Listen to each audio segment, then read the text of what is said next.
Militarily Speaking, episode 54, Vector Force Development. This episode, we talk with John Hotek, Vice President with Vector Force Development.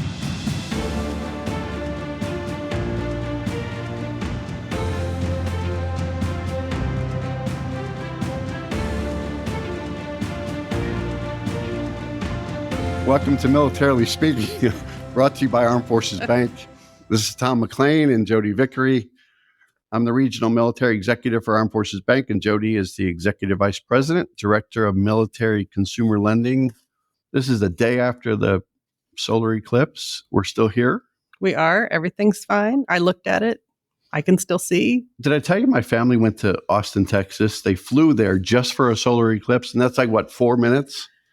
Right? Yes. I'd like to see actually, I don't want to see how much they spent on plane tickets for 4 minutes of darkness. And you could have just took them outside at night and said, okay, there was. The sun sets and this is what happens. Yeah. All right. Darkness. But yeah, we'll talk about that later. Do we have any more? Do you have anything to say, John, about the solar eclipse? You're fine, right? Oh yeah, we're good. You know, we survived. My wife and I celebrated on our front porch with our nice little solar eclipse glasses. 2 glasses of champagne and a charcuterie board. So if you're going to watch the eclipse, you might as well do it in style.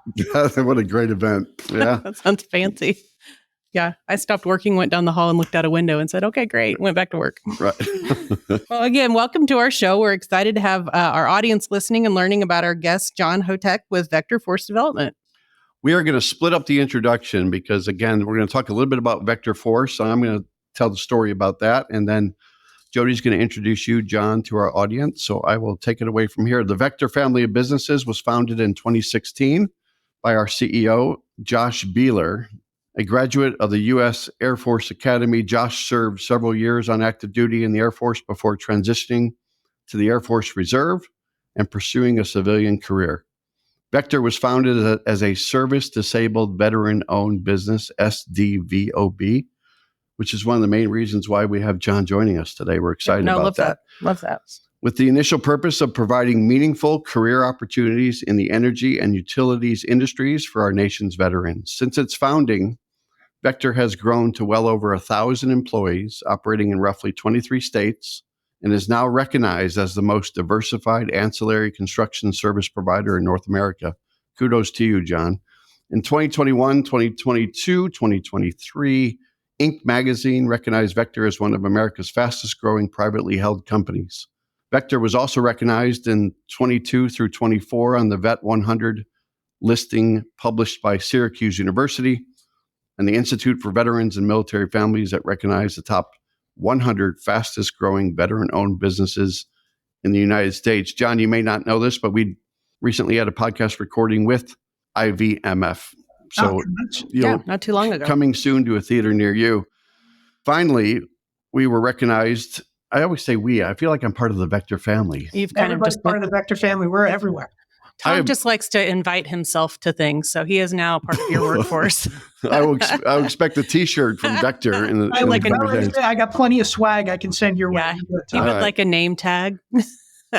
Finally, we were recognized in 2021 through 23 by the U.S. Department of Labor and awarded the Hire Vets Platinum Medallion Award for our efforts to recruit, employ, and retain veterans in our workforce. As of 1 April 2024, just about 8 days ago, Vector's senior leadership team is comprised of 62% veterans with an overall veteran workforce of roughly 12%. Those are huge numbers. We may talk about this later, but about 80%, John, of our workforce at Armed Forces Bank has a military connection. So we are of like mind and body. So we're on the same mission. Yeah, absolutely.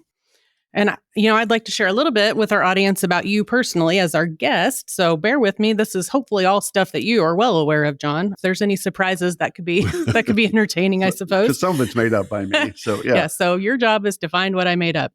John Hotek focuses on the delivery of sustainable human capital solutions and organizational development initiatives for the Vector family of businesses, while managing the daily operations of Vector Talent Solutions and Vector's veteran outreach and military recruitment initiatives. A former U.S. Army officer, John joined Vector after 24 years of service to the nation. Thank you, sir. Thank you. Yes, his military background focused on organizational development, talent management, and the development of strategic partnerships across both the conventional Army and Special Operations Forces.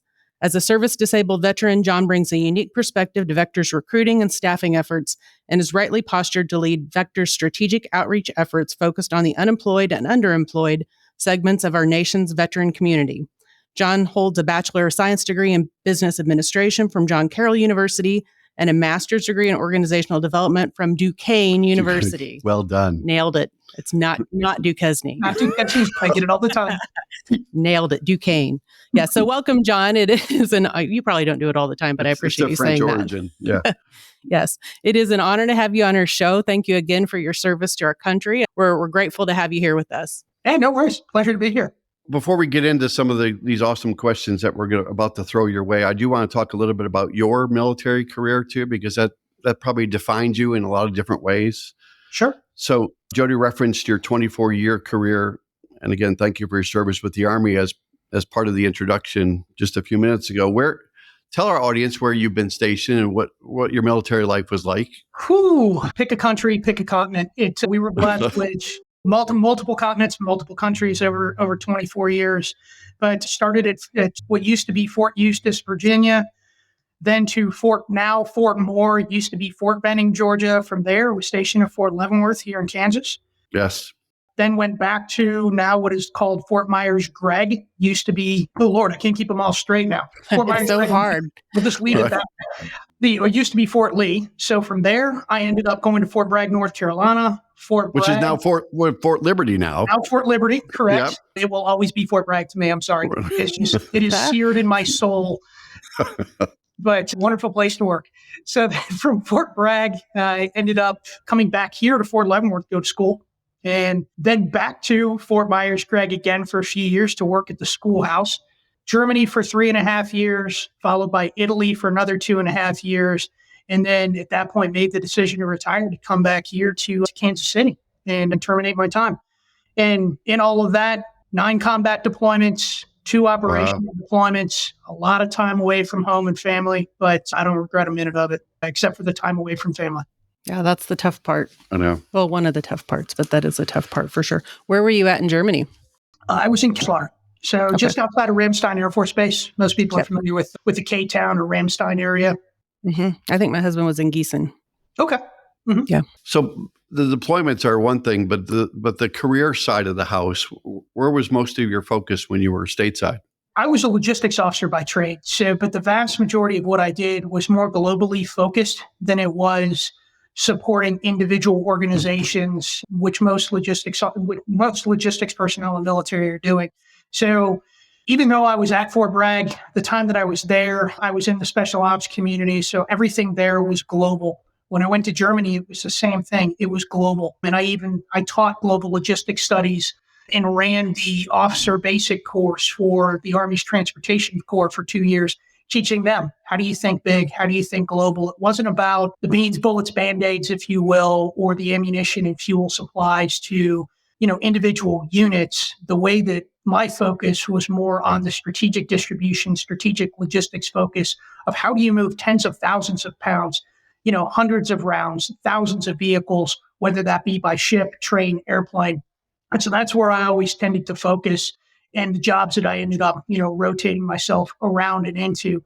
So when I was working, and I use Germany as an example because I was there in 2014 at the height of when Operation Atlantic Resolve was just kicking off in the anti-Russian operations that were going on in Latvia, Lithuania, Estonia, and Poland.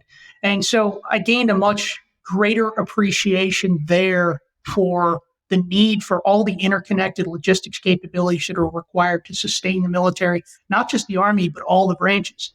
And I took it a step further. When I took my battalion command down in Italy, I took everything from the European logistics headquarters that I worked in for 3 years and put that into play in real time. Because as a battalion commander, I functioned, I had the good fortune of living in Livorno, Italy, just south of Pisa on the Mediterranean Sea. But my office was spread across 150 seaports in 48 separate countries around the Mediterranean Sea, Caspian Sea, Black Sea, and the entire continent of Africa. So when you start talking about the global distribution and big scale, big heavy moves, I was moving 5,000 pieces of equipment across the ocean at a time. Wow. Aircraft, trucks, you name it, to support all the different training operations as well as active deployments that we were doing throughout the European theater. We were pushing those back and forth across the Atlantic Ocean. And then when I came back to Leavenworth post-career, then I was training Army units on how to do that. How do you move large-scale pieces? How do you do it the most efficiently? What's your organizational structure need to look like? What training do your people need to get there? And how do you employ them, let alone how do you train them on the fly to ensure that you can execute in that manner? So even though I started, as a base branch transportation corps officer, learning how to drive, big rigs, if you will, and support the warfighter that way, my scope opened incredibly wide at a very young age in my career. And I ended up going from tactical to strategic very, very quickly. Mix in a whole bunch of different opportunities from working with the State Department and then all the combat deployments that came along with that. My exposure, my breadth of experience is very atypical for someone in the logistics career field. I think we could spend an entire podcast just sort of unpacking everything that's there. Well, we didn't even touch on 2 years in Guantanamo Bay, Cuba to help stand up that facility. Wow. Yeah. That was an interesting piece as well. Yeah, but there's a lot of interesting in all of that. Sounds like that's a passion, because they always say if you love what you do, you never work a day in your life, right, Jodi, Vickery? So, yeah, that passion comes through in your talking about your career, talking about your history, talking about at a young age, taking on such responsibility and fulfilling obligations that probably most people couldn't even touch. So thank you for that detail about your military career. I do want to finish with talking about John Hotek for a second, that the honors and awards that you get too, John, from Military Outstanding Volunteer Service Medal for 500 plus hours of volunteer service to local communities around the installations that you just talked about, including Petersburg and Hopewell, Virginia. And then the Order of Samuel Sharp, the Honorable Order of St. Martin, and the Honorable Order of St. Christopher, all about your integrity, moral character, professional competence, just the highest standards. As I was introduced to you by Jake Scarbo, our fantastic mortgage loan officer for Armed Forces Bank, there's a plug for Jake, that he just, again, spoke very highly of you and the work that you do, the work that you've done for our military career, but also what you're doing now with Vector, that aligns very well with Armed Forces Bank and our mission itself that we talked about earlier. So we're going to kind of switch gears and get right into Vector Force Development, talk a little bit more about the company perspective, okay? Yeah, no, absolutely. And maybe even just starting at a very macro level. I mean, why energy, and what is it about that energy industry, that field, that is appealing to veterans?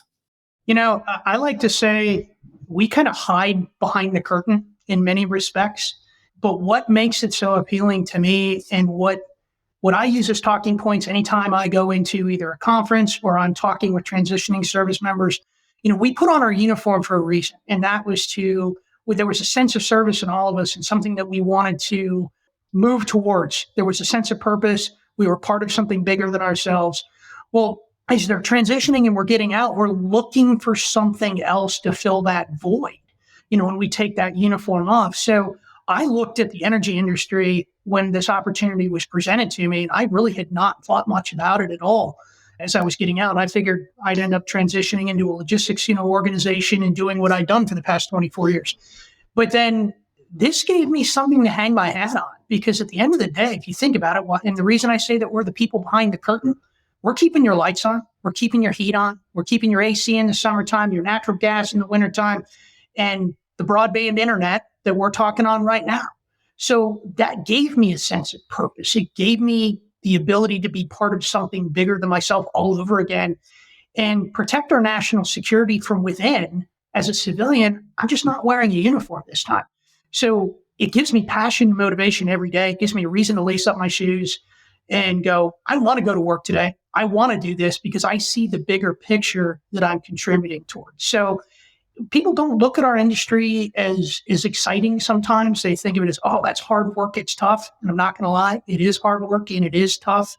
But we can hang up our hat at the end of the night, tuck ourselves in bed, kiss our children and our spouses goodnight, and rest our heads knowing, you know what, I'm going to make a difference tomorrow, and I'm going to make a difference the day after that, and every day going forward, because we keep the nation going. I love that. And that's been such we've talked to a lot of people that have worn the uniform over the course of the podcast that we've recorded. And that's such a common theme, that when you get out, you haven't lost that need to have a sense of purpose and a sense of mission, and that the values haven't changed. I mean, you're just wearing a different set of clothes every day, right? So it's very, I think it's outstanding that you found a way differently to give back and serve the community. But yet there's still a sense of a safety and a security about what he does every single day and says, I have purpose. And no, absolutely. That's go ahead, John. I was going to say, it's just that sense of motivation. You have to find something to drive you. And for me, this industry gave me that. And, I enjoy it, and I will continue to enjoy it. I'm part of an incredible team. John, let's talk about more specifically about job opportunities or career fields that exist at Vector for our audience and for those that share the podcast with people within their circles of influence. Talk a little bit about what's available now at Vector, or what has been available, or what could be available in the future. Well, I mean, I'll speak to both Vector and the industry writ large, because for all intents and purposes, everything is intertwined. And in a lot of industries where, we'll use automotive and industry, for example, where they're competing for the design engineers to build the next Tesla or the next Audi. And they're very competitive in how they compete for people.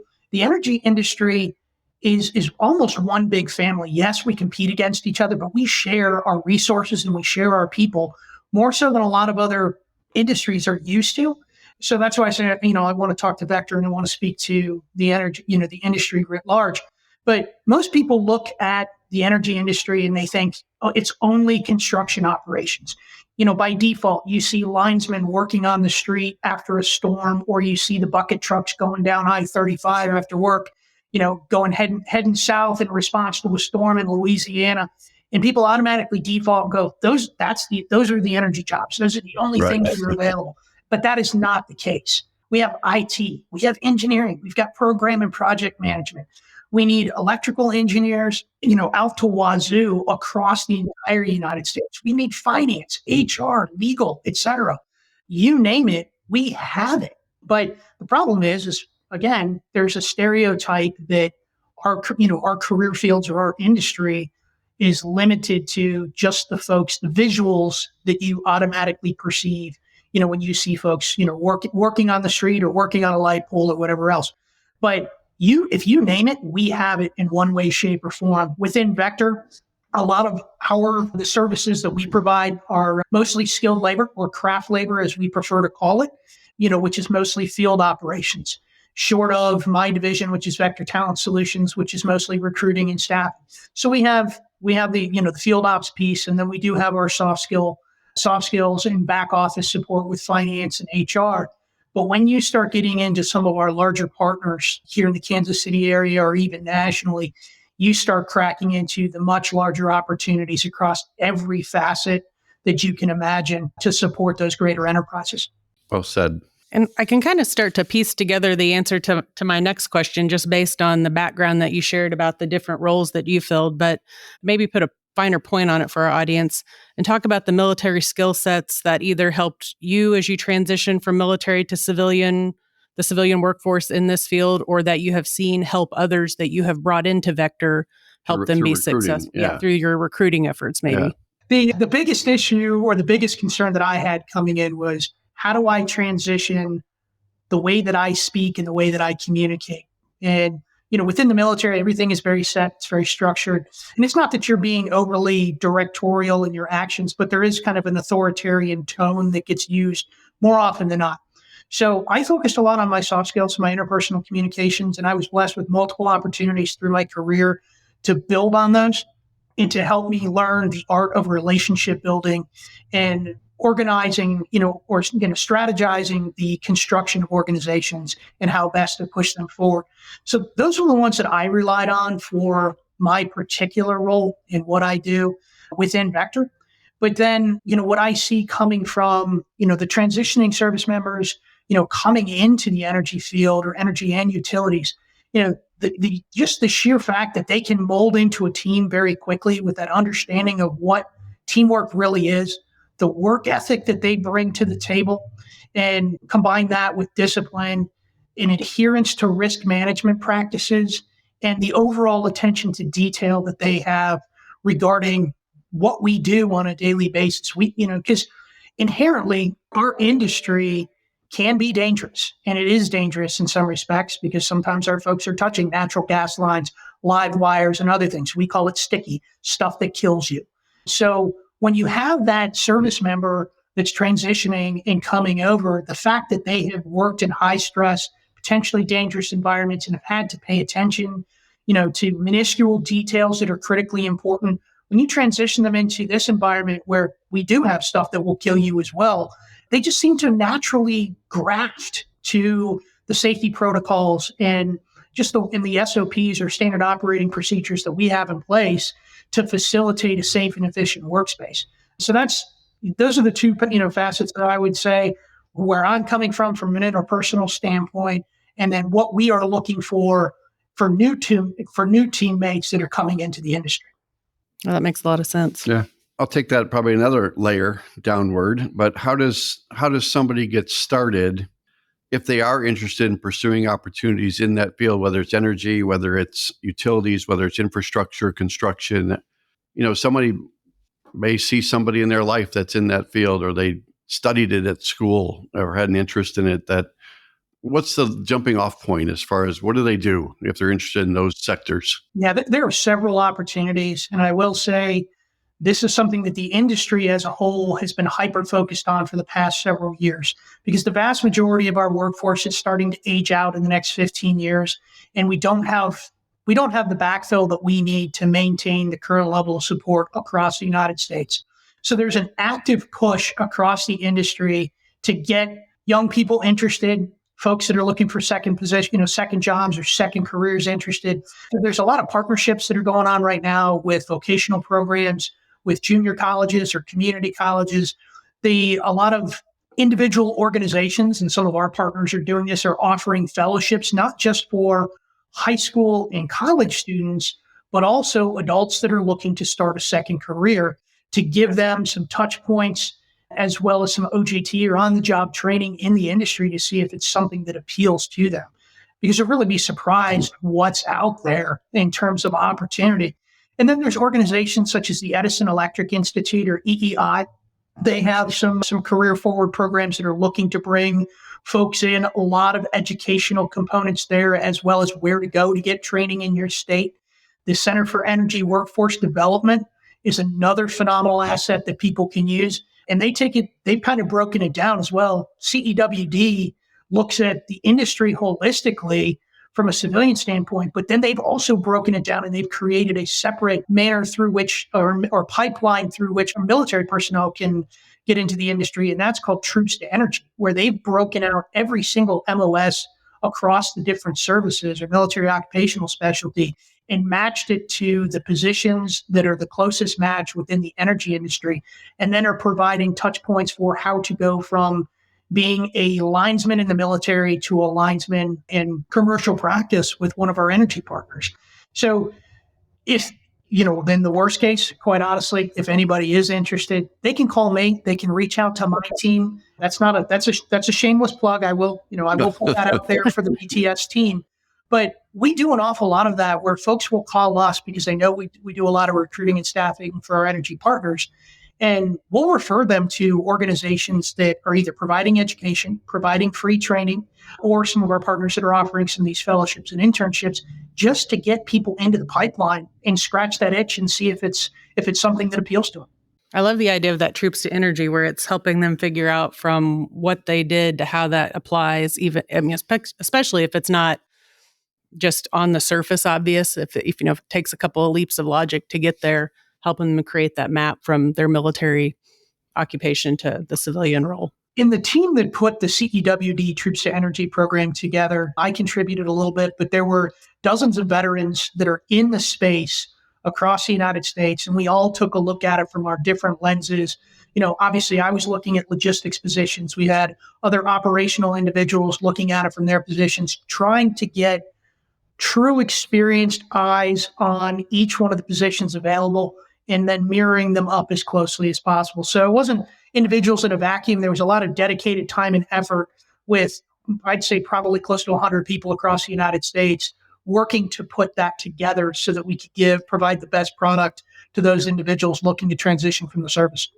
Yeah, no, it sounds like a great roadmap. Do you remember earlier when you said when you were reading his bio and you thought something might not be true in there, right? I don't think John I'm pretty sure it's all true. I was joking. Oh, I don't think John, though, is just part of Vector Talent Services, right? It sounds like you're the brand ambassador for Vector. So you do a magnificent job showcasing the depth and breadth of your organization to our audience. So I appreciate you going beyond your job description to really talk up your organization. Oh, That's no worries, because it's like I great said, pride. Yeah.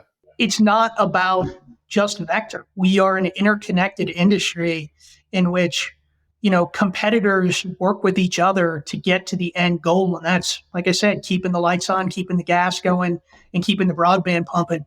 So there's really, even though we're all competitors, it's a very friendly industry to some degrees. So I'm happy to promote it because I believe in it. I think we're doing good things for God, country, and the people of the United States. By the way, for our audience benefit, when he said friendly, he used air quotes. Did you see that? Did you see that? I think he meant it though. I know. So Tom's going to rewrite your profile, as I think what he He's just said, and add a bunch of stuff to it. I get it. Yeah. Add a bunch of stuff to it and send it back to you. But yes. No, and he hit on very key points at my house. So the Wi-Fi for my children is very important. And they never use the heat, but they do use the AC even in the wintertime. So all important things. Yeah. So I want to talk about Vector and how you stay connected with the community too, because I think you have to do that to tap into the veteran workforce and do the recruiting that you're talking about. So how does Vector approach staying integrated with the veteran community as a whole, with the municipalities and the locations that you're physically in and are serving? How do you go about that? Well, from a community standpoint, I will say up front, our employees are committed to the individual communities that they serve in. I'll use one of our teams in Toledo, for example, happened to be conducting some work outside of a local elementary school, and they had to go into the school to give them notice that they were going to be working outside the school. And one of the teachers came out and said, well, would you be willing to show these kids what you do? Well, that crew of 4 turned that one day of show and tell into an ongoing relationship with the students, the faculty, and the parents of that elementary school. They've taken it so far now that they're sponsoring some of their basketball tournaments. They're sponsoring their baseball Very tournament. cool. They raised money for the baseball team to be able to go to one of their travel tournaments. And that's just an example of how we commit to the community. And it wasn't something that we said, you will do this. That's just the nature of our employees and what we hope, and I don't want to say expect, but what we hope they will do based on the example that we've set as an organization. That's one macro, micro example of some of the things that we do. From the field operations standpoint, because we're spread out across over 20 states right now, we allow our field operations teams to engage in local charities, do school sponsorships, as I mentioned, and things of that nature in their local areas. So the teams in Charlotte will commit to certain things in Charlotte. The teams in Detroit obviously will commit to the things of their liking. At the corporate level, from a community involvement standpoint, we are heavily involved with the Leukemia and Lymphoma Society. We're an active sponsor of the Light the Night campaign for blood cancer and leukemia research. And that is something that we are very, very adamant about supporting. We're one of the premier sponsors in the city of Seattle because that's our CEO lives in that area. But we're also starting to push that out across all of our major hubs across the United States. That's just on the civilian or local level. But then when we start getting into staying connected with the veteran community, we are actively engaged with an organization called Team Red, White, and Blue. We have members of our organization from the Vector family that are running the Old Glory Relay coming up here in a few weeks that runs, and don't quote me on the mileage. I can't remember how far it is, but it's from New York City all the way to Chicago, I believe, and they're running the American flag. And they do that. So we've got members that are going to be running alongside of disabled veterans, other veterans, because Team RWV is all about veteran wellness and health and action and getting out there, staying active, getting together, and then getting together to be able to work together, to stay mentally active, healthy, physically active, and engaging with each other. It's communal therapy in many respects. It's how the organization started, but it has grown into so much more. And it does some significant outreach from a mental health awareness standpoint with our veteran community, as well as our physically disabled veteran community as well. In August of this year, our CEO, our CFO, and presidents of 2 organizations that we are partnered with, and then some senior members of our vendors that we utilize are summiting Mount Rainier in the state of Washington. It's an 8-day expedition, but they're doing it in support of both Leukemia and Lymphoma Society and Team Red, White, and Blue. So they're raising funds to do that, as well as raising awareness for both those organizations. And then we do other localized veteran engagements and activities. I'm active here in the Kansas City area in a few different veterans groups and initiatives. And I know folks, we've got a member down in Charleston, South Carolina, who's active down there. And we stay tied in, not just through our groups such as, the VFW, the VA, the American Legion, but also for those of us that still have access to the military facilities. I'm very active on Fort Leavenworth. I'm engaged with the population there. I'm still fortunate enough to have friends that are still serving up there. So I get back and forth, but I stay tied into the news that's going on up there, what's current in the military community, what's going on with military families, let alone what's going on with military transitionees or transitioning service members. What are their challenges and how can we best help facilitate a smoother transition for them on the outside? We're advantaged in that respect because we have such a high veteran population within our organization, not just at the leadership level, but throughout our teams, so that we can plug into so many different levels to stay tuned into both the communities in which we're serving, as well as the veteran community and the veteran population that we have a penchant for, taking care of. I love that you do things at the corporate level, but I wrote down the word freedom when you were talking about the localized support that they give. You're giving them flexibility and freedom to do things that make sense in their community and trusting them because they're all like-minded and, Absolutely. It's all about, and Jake can probably attest to this, it's all about trust and empowerment with our team. Yep. We are a heavily remote and dispersed organization. So without that trust and empowerment, we would be futile. And in doing that, we have been able to grow at an exponential rate because we believe in each other. We have an implicit amount of trust in each other to just go out and get things done as long as they're in the best interest of the organization.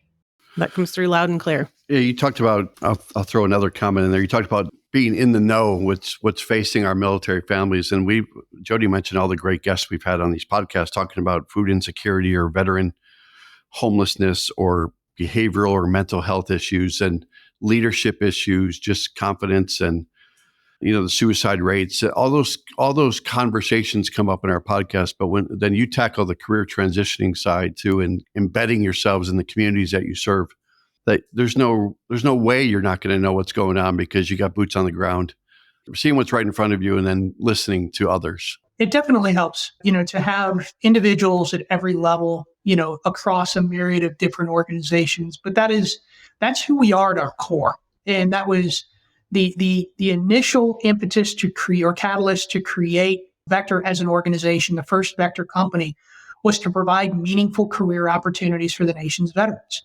And when we hearken back to that, that's the core of what we continue to do. And so in order to do that, we have to stay tied in. It's not a we'd like to, it's a we must, if we want to live true to our motto, in our foundational roots. Shifting gears, we're going to talk about Operation Homeward. Do you want to talk about that? Absolutely. Why is it? He smiled as soon as you said it. So I'm thinking he wants to talk about it. And why is it important? Let's talk about that. We have 7 core values within the organization. One of those is family. And to me, we're committed not just to our employees, but their families as well. So as we were looking at ways to improve our employee experience, our benefits, the things that we provide that keep, it all goes back to retention, but how do you keep an employee happy? Because if you keep an employee happy, you pay them well, you take care of them, but more importantly, you take care of their family. They're going to stay because they realize that you're loyal to the whole unit, not just them as an individual. And this goes to treating people as people and not things. So as we were looking at creating something different, we wanted something that was unique, that truly helped the employees, through what many consider to be a painful process. Everyone that I know that has worked with Jake and the team at Armed Forces Bank has said, wow, this is easy. This is good. They've helped us along. And that's what we wanted to be able to give to our employees, because there are so many different benefits that a company can provide to people. We wanted something different. We wanted something that truly would resonate and something that was unique that a lot of other people or a lot of other organizations don't offer, because so that we could separate ourselves, from, even though I say we're one big happy family, from our competitors, because that people bucket is pretty small these days. So when Jake and team provided this opportunity, it was the perfect partnership that combines education, resources, exceptional customer relations, and it created a productive and meaningful process that we at the leadership level said, well, this is a no-brainer. Not only is the organization phenomenal, but the people that are backing it and supporting it are incredible. And they have the same level of commitment to our employees that we do. And they're not even part of our company. So when that all came to fruition and Jake contacted us and we started having those conversations and laid it on the table, for me, it was a no-brainer. For our CEO, it was a no-brainer. But we have kept, in the team there at Armed Forces Bank has done such an exceptional job at keeping people at the forefront of this and making it less transactional and more relational.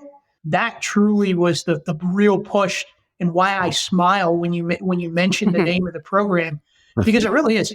It's a great concept. It does incredible things. And at the end of the day, we're not just taking care of an employee, we're taking care of the entire family. Because if you keep that family happy, you're going to keep the employee happy. They're not going to be focused on other things when they're at work. They're going to be focused on work. And like I said earlier, we do stuff that'll kill you. We want them focused. We want them with their head in the game. We don't want them worried about, this horrible or difficult mortgage process that they're going through. We're trusting that Jake and team and the crew there at Armed Forces Bank is going to wrap their arm around them, give them a hug, bring them into the fold. And they don't have to stress, so that they're not worried at work. That improves their efficiency, that it maintains the safety of not just them, their crew, but the entire community that they're working in. It's sort of part of the DoD readiness mantra too, right? Of financial readiness and emotional readiness, family readiness, all those things about readiness. So let's make it easy for our service men and women, because they have a hard job. And if Jake is a solution to make family a better family because of the benefit that you're offering, then that's awesome. And I'll tell you what, we could do a podcast just on the 7 core values of Vector. If that was just one of them, yeah, I'd be happy to come back. I want to know what the other 6, I guess I have to go to the website and get the other 6 core values, don't I? All right. That's your homework assignment, Tom. And I would say that you said that Jake and team have kind of wrapped themselves around your employees as if they were part of the organization. Don't forget that Tom has made himself part of your organization. It's we, it's us, it's our. Yes, Tom has invited himself to be a Vector employee. So let's not forget that. Yes.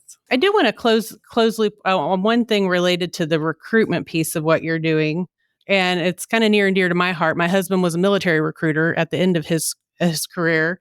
And he's still sort of in that space now that he has exited. And so I still see how that works and some of the things that play into that and hear his stories. But what is it that Vector does that's unique in that space that causes veterans to approach you and embrace what Vector's doing differently? I think some of it's what we've already talked about in programs like Operation Homeward, of course. But are there any other things that you'd add that cause your recruiting of veterans particularly to be different or more engaging for them? Yeah, absolutely. I think, first of all, it starts with just within the BTS or the Vector Talent Solutions team, 30% of my team is veterans.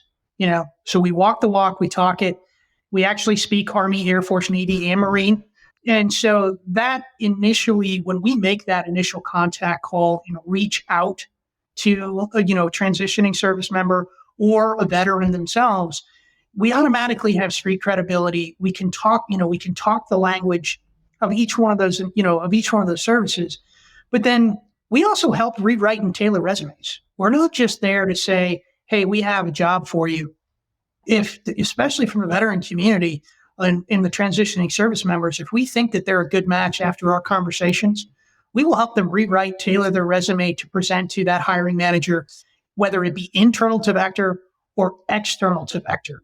And that comes to our approach and how we are much more active than we are passive in our approach. We outwardly look, we are constantly on the hunt looking for individuals that would be a good fit, for all the different roles that we have available. We don't wait for them to come to us. We don't use the post on the website and pray method. Right. And we take an active approach at building the relationships with these individuals. So, truth be told, you're not always going to be able to place every single individual into every single opportunity.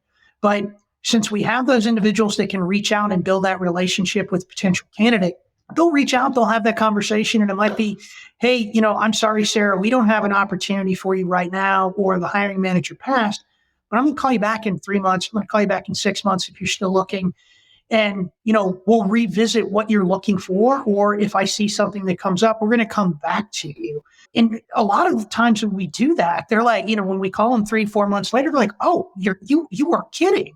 Right. Like, no, we're not joking about that. We want to work with you and we want to help you. That's our commitment to you. So it's that we take the active approach, we speak the language, we work at building the relationships with the individual candidates, utilizing those personnel that have the backgrounds and or direct branch affiliation with the candidates that we're working with. But that's on the individual level. What we've also done is we partnered with the U.S. Department of Labor, and we're part of what's called the Employment Navigator Partnership Program, which is now global on all DoD installations. They have a few more to go, but the global approach has been executed. And what that allows us to do now is through our partnership with the DOL and what they call the employment navigators that are at the DoD installations, we have the ability to advertise our opportunities through the navigators to separating service members now up to 2 years in advance of their separation, because you can register for retirement. If John Hotek wants to come back to Kansas City and I'm interested in construction or I'm interested in HR, I can have that conversation with the navigator. They're going to go into the system. They're going to see the companies that match. They're going to put me directly in contact with that candidate. And me or a member of our team can then start building that relationship with an individual up to 2 years in advance of their separation. That is huge, not just for the transitioning service member, but for organizations like ours, because we can build a relationship. We can talk about all the different opportunities. We have the opportunity to guide them for, independent training and other things that they might need to do if it's a very specific job they're looking at doing within our industry before they even get out, and potentially have a job waiting for them or created for them before they separate from service. And then we work with the VA's placement centers across the United States and provide search capability for them to place their candidates.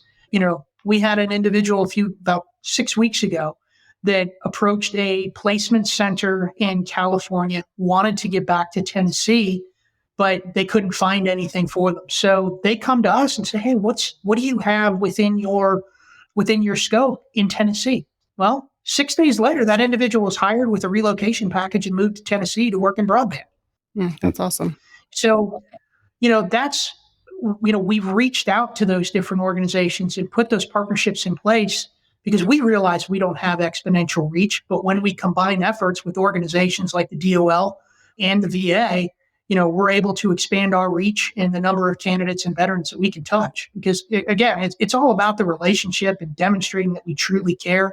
We don't ever want anyone to say that we don't practice what we preach. So we're always looking for ways to demonstrate our commitment, demonstrate our level of care, give back to, obviously our employees, the communities that we serve, and the veterans and their families that are looking for career opportunities in our industry. That's such a great approach, and I think it will no doubt be repaid tenfold. I mean, that's how the world works, in my opinion. We're going to do a podcast series with Victor. Yes. So as we wind down the conversation, John, is there anything else you want to share with our audience that may not have been covered? Now, full disclosure, these questions were fantastic. I'm going to take credit for them, even though John wrote them for me. But they Shocking that you would take credit for them. Sorry. As a Vector employee, of course. Yeah. But your website address is www.vectorforcedevelopment.com, vectorforcedevelopment.com. That's correct. There was one thing I was going to throw out that was off script. Also Go shocking. ahead, imagine that. Shocking. So that the designation that you have, right, service disabled veteran-owned business, and I think you should be proud of that. And you put the designation out there on your website. Is that in 30 seconds? What does that designation mean to the organization, and why is it important to get that out there? Twofold. One, it's part of our core. in who we are. We were founded by a disabled veteran. We are committed to the veteran community and their families. So we take a lot of pride in that, especially, for anyone that's ever worn the uniform. You can take the uniform off, but it's always still going to be part of you. And, it's part of who we are and our baseline as a corporation and within our mentality and our corporate culture.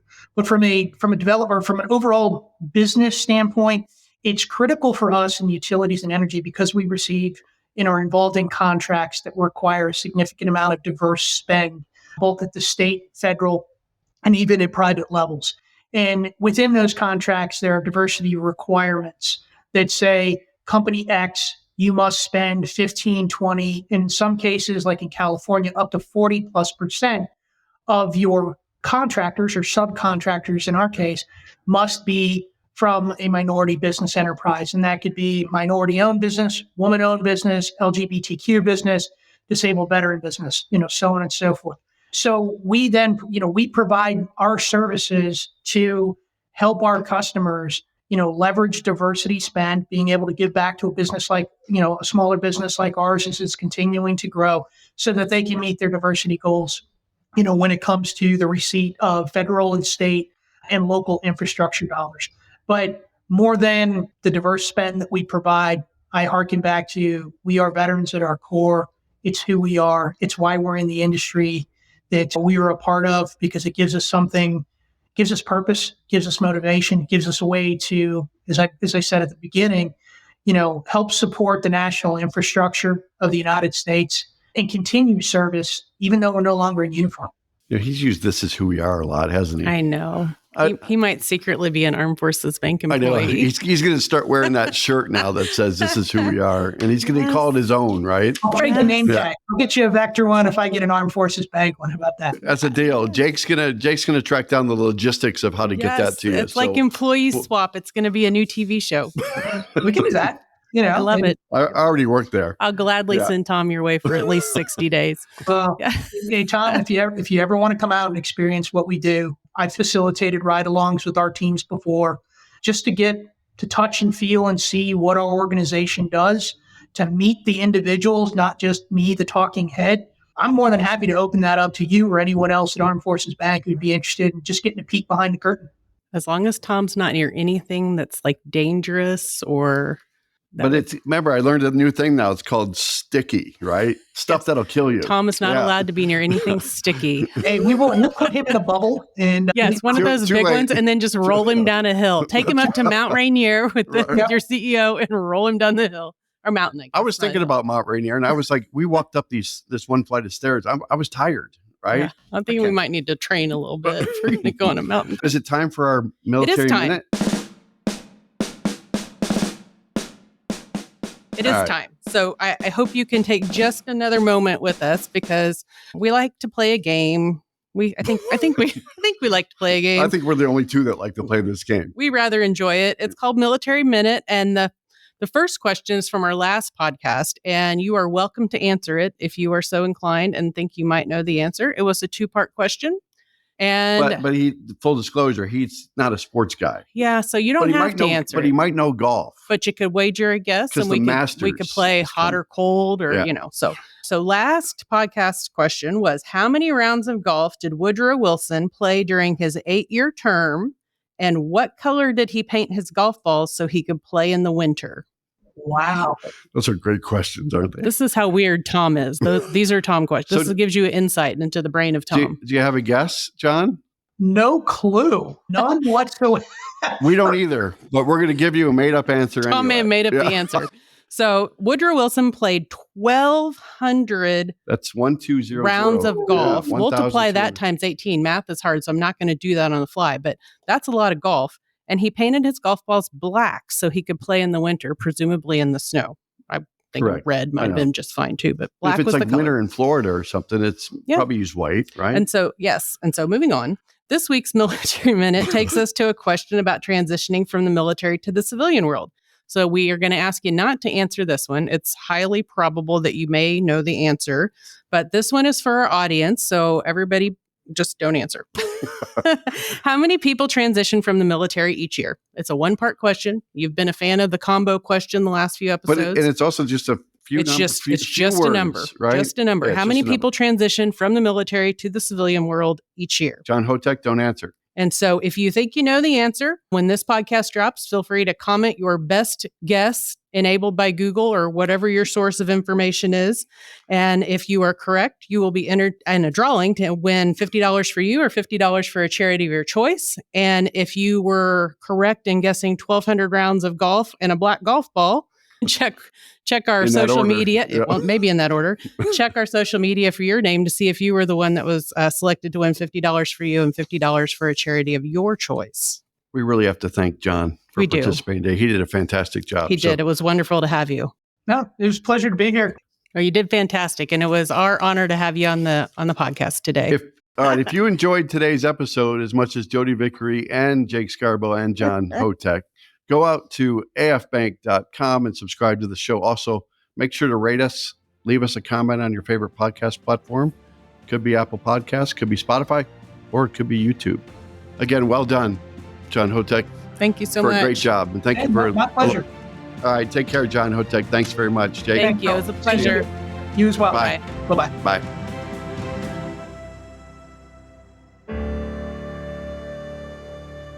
Copyright Armed Forces Bank, member FDIC, equal housing lender. All non-Armed Forces Bank-owned apps, websites, company names, and product names are trademarks or registered trademarks of their respective owners. Their mention does not imply any affiliation with or endorsement by Armed Forces Bank of them or their products and services. They are merely used as examples of the many available apps, companies, and websites that offer similar services. Before using any app or website, you should carefully review the terms of use, data collection, and privacy policy. Apps may have an initial cost or in-application purchase features. This information is general in nature and is not intended to be legal, tax, or financial advice. Although Armed Forces Bank believes this information to be accurate, it cannot ensure that it could change. Statements or opinions of individuals referenced herein are their own, not Armed Forces Bank. Consult an appropriate professional concerning your specific situation and respective governing bodies for applicable laws, such as irs.gov for current tax law. Armed Forces Bank, the Armed Forces Bank logo, and the Militarily Speaking logo are registered trademarks of Armed Forces Bank.